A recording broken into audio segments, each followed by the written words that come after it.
Hello everyone, how are you all? I hope you all are fine. So let's continue our chapter number 4, that is Q. Q data structure already हमने previous video में start किया था और इसकी 2-3 video already हो चुकी हैं। Q के बारे में हमने समझा था, क्यू की एप्लीकेशन, क्यू पे कौन कौन से ऑपरेशन परफॉर्म कर सकते हैं, क्यू को इम्प्लीमेंट कैसे कर सकते हैं पाइथन कोड्स में।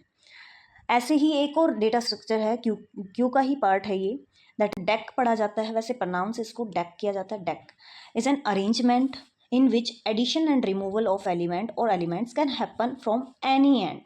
जैसे कि क्यू में है, क्यू में तो क्या हो रहा था, एक साइड से पॉप हो रहे थे एलिमेंट और दूसरे साइड से पुश हो रहे थे, सिर्फ यही परफॉर्म किया जा रहा था। बट जो हमारी डी क्यू है, इसमें हम दोनों एंड से दोनों ऑपरेशन परफॉर्म कर सकते हैं। पुश इधर से भी कर सकते हैं, पॉप भी कर सकते हैं इधर से, ऐसे ही इधर से पॉप भी कर सकते हैं और पुश भी कर सकते हैं। सो जब हम दोनों ऑपरेशन दोनों एंड पर परफॉर्म कर पाएँ उसको हम बोलते हैं D Q. That is double ended queue भी इसको बोला जाता है, double ended queue, because it permits insertion and deletion operation from any and, क्योंकि इसमें इंसर्शन और डिलीशन दोनों एंड से परफॉर्म कर सकते हैं आप। उसके बाद हम समझते हैं, देखिए पिक्चर की फॉर्म में आपको इजीली समझ आ रहा होगा, दो ही एंड इसमें भी होते हैं, फ्रंट और rear. Basic D Q structure display कर रहा है हेड और टेल। इसमें हेड किसको बोला जाता है, फ्रंट को, और टेल रियर को।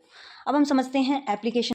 At a train ticket purchasing counter a normal Q of people is formed for purchasing a ticket. मान लो एक ट्रेन टिकट काउंटर पर क्या है, क्यू फॉर्म हो रखी है, क्यू बनी हुई है लोगों की। वहाँ पर लोग फ्रंट से क्या कर रहे हैं, परचेज कर रहे हैं टिकट को, और एंड लेफ्ट द काउंटर, और फिर उसके बाद वहाँ से काउंटर को छोड़ दिया उसने टिकट परचेज करने के बाद। आफ्टर अ वाइल वही सेम पर्सन वापस आता है, उसको कुछ क्वेरी थी दैट तो वो पहले ही उसको सर्विस प्रोवाइड की गई है, already purchase the ticket, that they may have the privilege to join. तो उसको मतलब प्रिविलेज है कि वो दोबारा ज्वाइन कर सकता है, क्योंकि ऑलरेडी वो वेट करके फिर उसने टिकट परचेज की थी।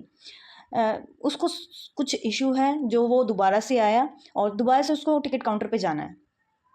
फॉर एग्जाम्पल मान लो उसको मनी जो वापस मिली है, जितनी उसको मिलनी चाहिए थी वो उतनी मिली नहीं है, तो उसको ज्वाइन करने का वहाँ पे प्रिविलेज है, तो उस केस में डी क्यू का यूज़ होगा, क्योंकि दोबारा से उसको इंसर्शन फ्रंट से ही इंसर्ट किया जाएगा, ना कि रियर से। Vehicle in a highway toll tax booth, वहाँ भी यही होता है कि एक से अगर मल्टीपल बूथ है तो वहाँ डी क्यू ही परफॉर्म किया जाता है, मतलब डेक, वहाँ पे डेक की एप्लीकेशन है वहाँ भी। There are multiple queues if there are parallel booths at toll gate. In case all vehicle of a booth are served, then vehicles from the other booth are asked to form a queue in front of the vacant booth. So vehicles at the end of those queue will leave. मान लो 2-3 Q थी, ये भर गई है, और उसके बाद last में क्या करेगा, लास्ट वाले को बोला जाएगा कि नेक्स्ट बूथ पर आप क्यू बनाएं। So current booth join Q at the vacant booth, तो वहाँ पर क्या हुआ, लास्ट वाला ही पहले पर ऐड किया गया है। Following are some example where data structure D Q में be applied in computer science. ये तो होती है रियल लाइफ की, अब हम समझते हैं कंप्यूटर साइंस में इसको कैसे अप्लाई किया जाता है। So to maintain browser history, URL को अगर हमें मेंटेन करना है, usually a stack is used. Usually तो हम स्टैक ही यूज करते हैं, because once a tab is closed and if you are press control shift और T, most recently closed URL open होता है। इससे जो रिसेंटली आपने क्लोज किया था यूआरएल, उसको अगर आपको ओपन करना है, you have to press what, control and shift और टी, ये आप प्रेस करोगे तो ये यूआरएल ओपन हो जाएगा। As the number of URLs which can be stored in history, मान लो यूआरएल बहुत सारे उसमें हिस्ट्री में स्टोर हैं आपके, आपने पहले कोई और वेबसाइट खोली, फिर उसके बाद स्कूल की वेबसाइट खोली, फिर बैंक की वेबसाइट खोली, ऐसे आपने बहुत सारी वेबसाइट्स खोल खोल के चेक की थी, हिस्ट्री में सेव होता जाएगा। So when this list of URLs become large, URLs from the end of the list which were least visited gets deleted. तो यहाँ पर क्या वर्क करता है, जो जिस पर आपने सबसे कम विजिट किया है वो वाला यूआरएल डिलीट हो जाता है। जो आप मोस्टली यूज़ करते हैं यूआरएल वो डिलीट नहीं होता है, बट जिसमें बहुत कम आपने विजिट किया है वो डिलीट हो जाएगी। तो यहाँ डी क्यू का यूज़ हुआ है। Same happens for providing the do और अनडू ऑप्शन। अनडू ऑप्शन के साथ भी यही होता है टेक्स्ट एडिटर में जब आप यूज़ करते हैं। डिलीट कौन होता है, जो मोस्ट रिसेंटली होगा। To check whether a given string in a palindrome और not, process string left to right and insert it in palindrome check करते हैं, उस टाइम पर भी यही परफॉर्म होता है। Insert it in D Q, D Q में हम इंसर्ट करते जाते हैं डेक में, और टेल और rear like a normal queue. Once the enter string is processed we will take out delete a character from the both the ends, दोनों end से हम फिर उठाते हैं, यानी कि दोनों एंड्स का यूज़ हो रहा है तो वहाँ पे डेक का यूज़ होगा। ऑपरेशंस कौन कौन से परफॉर्म कर सकते हैं हम डैक पे? These are the some operations which can be performed on deque. First is insert front. This operation is use to insert a new element at the front of the deque. अगर हमें deck के front पर कोई भी नया element perform कर add करना है तो हम कौन सा ऑपरेशन परफॉर्म करेंगे? Insert front. अगर हमें कोई भी एलिमेंट डिलीट करना है, सॉरी इंसर्ट करना है रियर एंड से, तो हम किसको कॉल करेंगे? Insert rear. रियर से भी हम इंसर्शन कर सकते हैं डैक में, तो इंसर्ट रियर को कॉल करेंगे उस टाइम पर. अगर मुझे डिलीट करना है फ्रंट से तो फ्रंट डिलीट फ्रंट को कॉल करूँगी. अगर मुझे डिलीट करना है रियर से तो डिलीट रियर. तो ये फंक्शन है. अगर फ्रंट से आपको इंसर्ट और डिलीट करना है तो साथ में आप इंसर्ट फ्रंट डिलीट फ्रंट लिखेंगे, और रियर से करना है इंसर्ट और डिलीट तो आपको लिखना है इंसर्ट रियर और डिलीट रियर. बस ये ऑपरेशन परफॉर्म कर सकते हैं हम. To perform above operation efficiently on a queue we will need all supporting operation use in normal queue. जो भी नॉर्मल क्यू में हमने सारे ऑपरेशन किए थे और उनके लिए मेथड बनाए थे वो सब इसमें भी करने होंगे हमें. जैसे कि इज एम्प्टी था, पीक था, साइज था. इज एम्प्टी क्या चेक करता है कि जो हमारा डैक है वो एम्प्टी तो नहीं है. पीक क्या करता है? फर्स्ट एलिमेंट को चेक करता है कि कौन सा है फर्स्ट एलिमेंट. साइज क्या करेगा कि डैक में कितने एलिमेंट्स है currently. Let us understand how these operations work for checking weather a string is palindrome और नॉट. फिर उसके बाद एक एग्जांपल गिवन है. ये पैलिंड्रोम चेक करने का एल्गोरिदम बनाया हुआ है. तो इसमें देखिए मैडम नाम की एक स्ट्रिंग है. इसमें क्या करेंगे हम? ट्रैवर्स करेंगे स्ट्रिंग को from left side character at a time. Left side से यानी कि इधर से हम ट्रैवर्स करते जाएंगे. पहले एम ट्रैवर्स होगा लेफ्ट साइड से, फिर ए ट्रैवर्स होगा. क्या करेंगे? Insert the character in deque as normal queue. Deque में हम इंसर्ट करते जाएंगे. फ्रंट से हम इंसर्शन करते हैं तो पहले एम गया, फिर किसकी हेल्प से जाएगा? और ये इंसर्ट रियर की हेल्प से. इंसर्ट रियर यानी कि रियर साइड से, ये फ्रंट से नहीं होगा, ये रियर साइड से जाएगा. एम इंसर्ट हुआ. फिर उसके बाद क्या किया? Repeat step 1 and 2 to for all the character.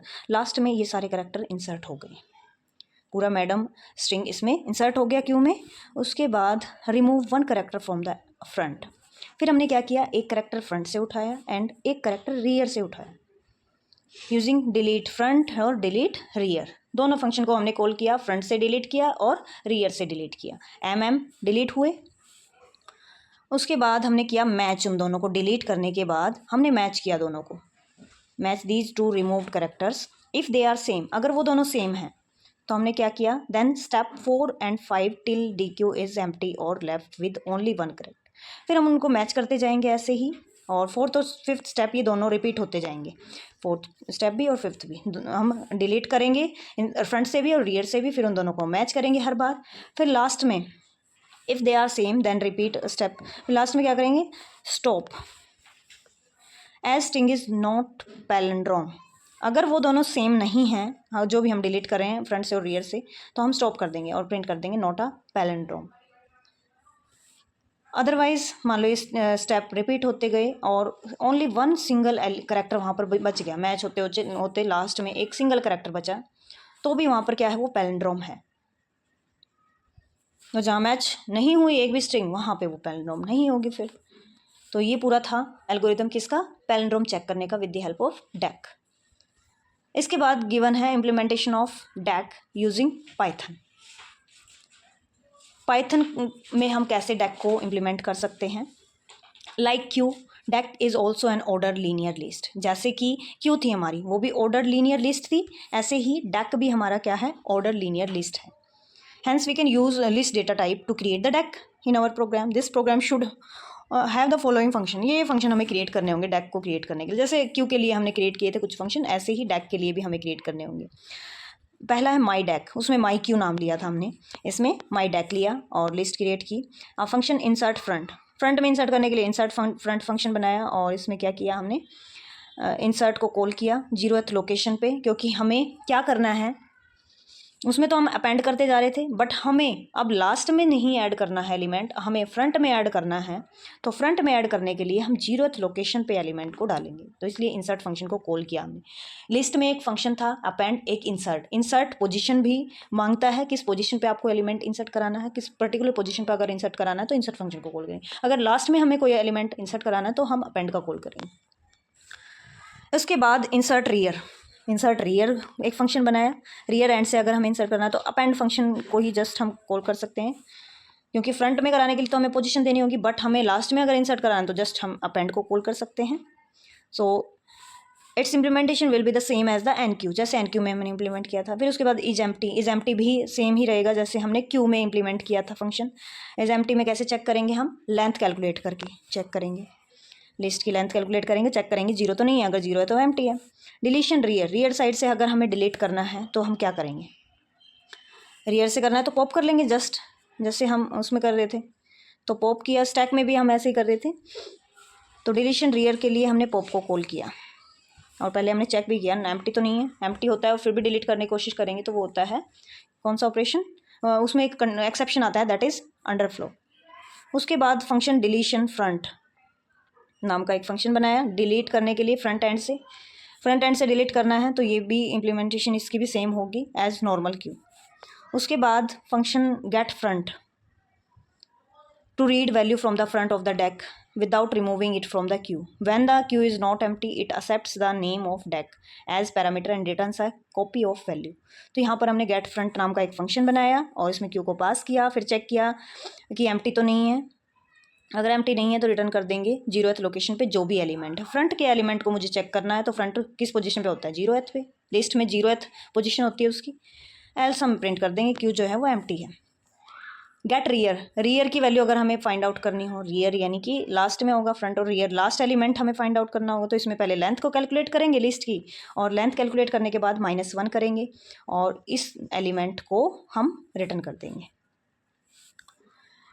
Late us write a main function to invoke various deck function. Implementation of deck in Python में अब इम्प्लीमेंट करने के लिए फंक्शन बनाया गया मेन फंक्शन। इसमें क्या किया, डिफाइन किया गया इंसर्ट फ्रंट में इंसर्ट करने के लिए इंसर्ट फंक्शन को कॉल किया गया, फिर फ्रंट एलिमेंट को गेट करने के लिए फंक्शन गेट फ्रंट बनाया गया और इसमें रिटर्न किया गया 0th लोकेशन पे जो भी एलिमेंट है उसको, अदरवाइज अगर कोई एलिमेंट है ही नहीं तो अंडरफ्लो कंडीशन होगी। गेट रियर में लास्ट एलिमेंट को हम रिटर्न करेंगे, इंसर्ट रियर में अपेंड करेंगे और इज एम्प्टी में चेक करेंगे लेंथ 0 तो नहीं है, और डिलीशन करते टाइम हम क्या करेंगे, चेक करेंगे एम्प्टी तो नहीं है, अगर एम्प्टी नहीं है तो रिटर्न कर देंगे पॉप करके लास्ट एलिमेंट को रियर से।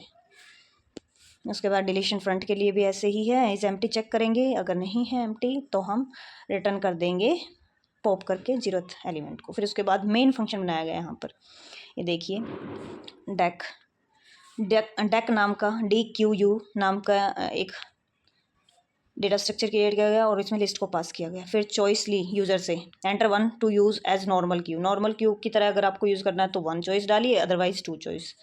तो चॉइस 1 में क्या है, element input data for insertion at rear 1 enter, जो भी एलिमेंट आपको इंसर्ट करना है क्यू में वो एलिमेंट यूज़र से मांगेगा, फिर उसको इंसर्ट करने के लिए इंसर्ट रियर फंक्शन को कॉल किया गया, फ्रंट वैल्यू को गेट करने के लिए गेट फ्रंट को कॉल किया गया, फिर बिगनिंग में शो कर दिया कि बिगनिंग में कौन सा एलिमेंट है, क्योंकि हमने अभी गेट फ्रंट को कॉल किया था वो एलिमेंट यहाँ पे प्रिंट कर दिया।